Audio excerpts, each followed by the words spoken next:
Hi welcome back to my channel.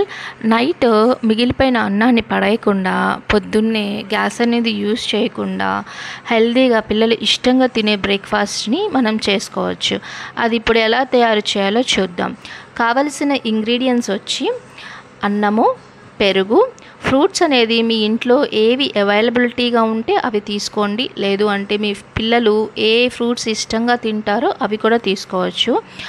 ఇప్పుడైతే మేము తీసుకున్న ఫ్రూట్స్ వచ్చేసి దానిమ్మ, యాపిల్, నల్ల ద్రాక్ష, గ్రీన్ కలర్ ద్రాక్ష కూడా తీసుకోవచ్చు, అది మీ చాయిస్ అన్నమాట.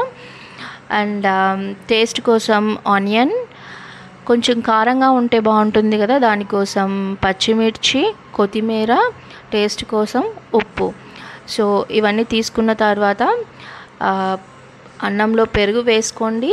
కొంచెం టేస్ట్కి తగినట్టుగా మీరు సాల్ట్ వేసుకొని ఈ ఫ్రూట్స్, ఆనియన్స్, పచ్చిమిర్చి, కొత్తిమీర అన్నీ వేసేసి బాగా మిక్స్ చేయండి. మిక్స్ చేసిన తర్వాత చూడండి, కొంచెం అన్నం అనేది కొంచెం దగ్గరగా అనిపిస్తే కనుక మీరు వాటర్ అన్న యూస్ చేయండి. లేదు అంటే కొంతమంది పెరుగు బాగా ఇష్టంగా తింటారు కదా, సో అలాంటి వాళ్ళు పెరుగుని కొంచెం యాడ్ చేసుకోండి. అంటే కొంచెం గట్టి పెరుగు కాకుండా లూజ్గా ఉన్న పెరుగుని తీసుకొని యాడ్ చేసుకోండి. బాగా మిక్స్ చేయండి. మిక్స్ చేసిన తర్వాత ఒక విషయం ఏంటి అంటే, ఇందులో మీరు ఫ్రూట్స్లో బనానాని తీసుకోవద్దు. అంటే ఈ ప్రిపరేషన్లో బనానా అనేది యాడ్ చేయకండి. ఎందుకంటే బనానా కట్ చేసి యాడ్ చేసిన తర్వాత కొంచెం జిగురుగాను నల్లగా అనిపిస్తుంది.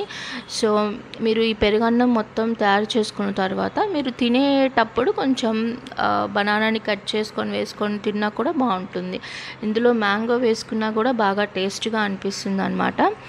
సో ఇలా చేసి మీ పిల్లలకి పెట్టి చూడండి. ఫ్రూట్స్ తినని వాళ్ళు పెరుగు కొంతమంది తినరు, పొద్దున్నే అన్నం తినరు, అంటే ఇడ్లీ, దోశ అలా ఇష్టంగా తింటారు. కొంతమంది సద్దన్నం తినరు, అలాంటి వాళ్ళు కూడా బాగా ఇష్టంగా తింటారనమాట. ఇలా ఒకసారి ట్రై చేసి చూడండి.